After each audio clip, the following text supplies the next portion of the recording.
आज मैं आपको एक ऐसे स्कैम के बारे में बताने जा रहा हूँ, जो सिर्फ आपके साथ ही नहीं हुआ, हर इंसान के साथ हुआ है। एक ऐसा स्कैम जो आपके परिवार वालों के साथ हुआ होगा, आपके भाई के साथ हुआ होगा, आपके दोस्त के साथ हुआ होगा और आप लोगों को पता ही नहीं है वो स्कैम क्या है और आप उस स्कैम में फँस चुके हो और हमेशा फँसते हुए आ रहे हो। वो स्कैम है सरकारी नौकरी। हर साल करोड़ों रुपया वसूल किया जाता है सरकारी नौकरी के नाम पर नौकरी या तो आती है या आती है तो लीक हो जाती है और फिर सब कुछ अंडर प्रोसेस के बीच में दबा दिया जाता है। क्या आपने कभी सोचा है, हर साल वही सिलेबस, वही वादे, वही फॉर्म और सेम धोखा? क्योंकि पदों में 20,000 तो पद होते हैं, लेकिन 2,000 ही फुलफिल होते हैं। बाकी के 18,000 कहाँ गए, किसी को कोई पता नहीं होता है। क्यों हर बार रिजल्ट लेट आता है?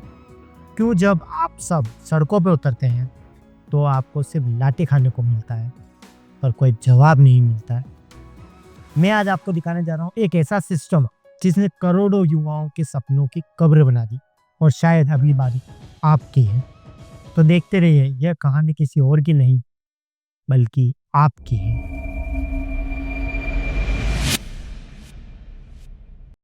राधे राधे दोस्तों, मैं आपका स्वागत करता हूं मेरे चैनल रैक्स जॉब पे, जहां हम बात करेंगे आज सबसे बड़े स्कैम की। वो है सरकारी नौकरी। हर साल करोड़ों लोग एक सपना देखते हैं सरकारी नौकरी का। जब बच्चा 10वीं पढ़ता है, 12वीं निकलता है, माँ बाप, पड़ोसी, समाज सब एक ही बात करते हैं, सरकारी नौकरी की तैयारी कर। लेकिन कभी आपने सोचा क्या ये कोई सपना है या एक जाल है जो हर साल नए चेहरों के साथ खेला जाता है? एक सपना जो हर गांव, हर शहर और हर घर में देखा जाता है। एक ऐसा सपना जिसमें हजारों लोग अपनी जवानी गंवा देते हैं। लेकिन कभी आपने सोचा ये सपना सच बनता है या एक ऐसा जाल है जो हर साल बिछाया जाता है, जिसमें हम फंसते चले जाते हैं? कहीं ऐसा तो नहीं ये सरकारी नौकरी अब नौकरी नहीं, एक स्कैम बन गया है? आप लोगों को एक एग्जाम्पल के तौर पर समझाता हूँ। मानो एक मोहित नाम का लड़का है जो उत्तर प्रदेश में रहता है। उसने 12th पास की और सोचा कि मैं एक सरकारी अफसर बनूंगा। पूरे परिवार की उम्मीद उसके साथ लग गई। वो गांव से शहर आ गया, कोचिंग ज्वाइन की, कमरा किराए पे लिया, नई बुक्स खरीदी। उसने 6 साल तक सरकारी नौकरी की तैयारी की, 25 से ज़्यादा एग्ज़ाम भी दिया और आज भी वो बेरोजगार है। ऐसे ही हर साल 4 से 5 करोड़ बच्चे सरकारी फॉर्म भरते हैं देश के अलग अलग कोनों से, जिनकी सिलेक्शन रेट होती है 0.5% से भी कम। लाखों लोग हर साल फॉर्म भरते हैं 100 रुपये से लेकर 1,000 रुपये तक का, जिससे सरकार का बस रेवेन्यू बढ़ता है। क्या आपने कभी गिनने की कोशिश की कि आपने अभी तक जितने भी गवर्नमेंट फॉर्म भरे हैं उनकी कितनी फीस थी, टोटल अमाउंट कितना था, कितने फॉर्म आप भर चुके हो, आपने जो रेंट दिया, जो कोचिंग की फीस दी, वो कितना अमाउंट बनता है? अगर आप सब ने ये नहीं गिना तो चलिए मैं बताता हूँ आपको। एक जनरल कैटेगरी का स्टूडेंट 100 से 500 रुपये देता है। एक SC ST स्टूडेंट 100 से 500 रुपये देता है और कहीं कहीं जगह 500 से 1,000 रुपये भी फीस भरता है। अगर हम गवर्नमेंट फीस 200 रुपये मान के चलें तो टोटल हर साल 4 करोड़ से ज़्यादा स्टूडेंट फॉर्म भरते हैं। टोटल रेवेन्यू जनरेट होता है 800 करोड़, जो जाता है सरकारी खजाने में, जिसका कोई हिसाब किताब नहीं है। या तो पेपर लीक हो जाते हैं या डेट बढ़ा दी जाती है और आपका वो पैसा डूब जाता है, जिसका कोई हिसाब नहीं होता है। न तो पैसा रिटर्न होता है, न कहीं उसका हिसाब दिया जाता है। ये जो पैसा होता है, चाहे एग्ज़ाम हो या नहीं हो, फिर भी आपको देना पड़ता है। तो आपने कभी सोचा है कि जब एग्ज़ाम रद्द हो गया, रिजल्ट नहीं आया या भर्ती रोक दी गई तो इस फीस का क्या हुआ? न रिफंड हुआ, न कोई जवाब, न कोई सिस्टम। और जो छात्र बेरोजगारी से लड़ रहा है वो हज़ारों रुपए इस फॉर्म के लिए फूंक देता है। इस सच्चाई से मैं आपको उजागर कराता हूँ। 2018 से 2022 में बहुत सारे फॉर्म भरे गए, फीस दी, परीक्षा भी हुई, फिर लंबा इंतज़ार और कहीं को तो अभी तक नियुक्ति भी नहीं मिली है और कहीं एग्ज़ाम रद्द हो चुके हैं जिनकी फीस रिटर्न नहीं हुई। उत्तर प्रदेश की UPSC की परीक्षा, पेपर लीक हो गया, परीक्षा रद्द हो गई, छात्रों का पैसा गया, साल भी गया, लेकिन कोई रिफंड नहीं मिला। कई बार रिजल्ट में गड़बड़ी हो जाती है, लोग प्रदर्शन करते हैं, सड़कों पे उतर आते हैं, लेकिन पैसा वापस रिटर्न नहीं मिलता है। तो क्या ये सीधा घोटाला नहीं है? सरकार से कोई सवाल क्यों नहीं पूछता है? जब हम कोई ऑनलाइन शॉपिंग करते हैं, अगर प्रोडक्ट पसंद नहीं आता है तो हम उसे वापस से रिटर्न कर देते हैं। तो पेपर लीक होने पर या एग्ज़ाम पोस्टपोन होने पर वो फीस रिटर्न क्यों नहीं मिलती है? क्यों नहीं आरटीआई में पूछा जाता है कि जो फॉर्म की फ़ीस दी वो पैसा गया कहाँ? क्या सरकार जानबूझ के रिजल्ट लटकाती है ताकि फ़ीस तो जमा हो लेकिन नौकरी नहीं देनी पड़े?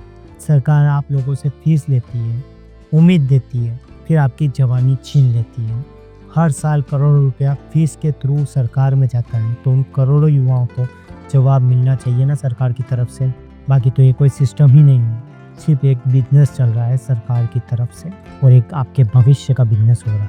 और हर साल वही परीक्षा होती है, वही सिलेबस होता है, वही बुक्स होती है, वही पैटर्न होता है, वही प्रोमिसेस होते हैं और हर साल उसी तरह का धोखा मिलता है।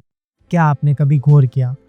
सरकार ने ऐलान किया 10,000 पोस्ट निकली है, बेरोजगारी दूर होगी, आत्मनिर्भर भारत बनेगा, लेकिन 3 महीने बाद पेपर लीक, परीक्षा रद्द, केस कोर्ट में और फिर अगला साल आ गया और वही कहानी फिर से शुरू। अब सवाल ये है कि हर साल ये सिर्फ सहयोग है या कोई प्लानिंग? क्योंकि हर बार पैटर्न सेम रहता है। पहले नोटिफिकेशन आता है, करोड़ों फॉर्म भरे जाते हैं, फीस वसूली जाती है, कोचिंग वालों की चांदी हो जाती है, फिर आता है पेपर लीक, एग्ज़ाम रद्द, फिर चुप्पी और फिर होता है अगले एग्ज़ाम का ऐलान। ये सिर्फ एक गलती नहीं है, ये एक बिजनेस मॉडल है। हर साल वही सिलेबस रखा जाता है ताकि छात्र बार बार वही किताबें खरीदें, बार बार कोचिंग ज्वाइन करें और बार बार फॉर्म भरें। कोचिंग सेंटर भी खुश कि रिपीट बैच मिलेगा, सरकार भी खुश कि उन्हें फीस मिलेगी और जो छात्र हैं वो वापस से उसी अंधी दौड़ में लग जाएंगे जहां अंत में तो कुछ नहीं मिलता, बस थकावट मिलती है। आपने सुना है कभी सिलेबस बदला हो, स्किल बेस्ड एग्ज़ाम हुए हो? क्योंकि बदलाव का मतलब है छात्र जग जाएंगे, पर सिलेबस जब सेम रहता है छात्र सिर्फ रट्टा मारते हैं और एक रटने वाला दिमाग कभी सवाल नहीं करता है। हर साल एग्ज़ाम होने का तरीका वही है, छात्रों को उम्मीद देना ताकि छात्र सिटी में जाके पढ़ाई करें, रूम ले, बुक्स खरीदे, कोचिंग सेंटर में फीस भरे ताकि गवर्नमेंट साइलेंटली करोड़ों रुपए कमा सके। सेम स्कीम आप सबके साथ हर साल हो जा रहा है।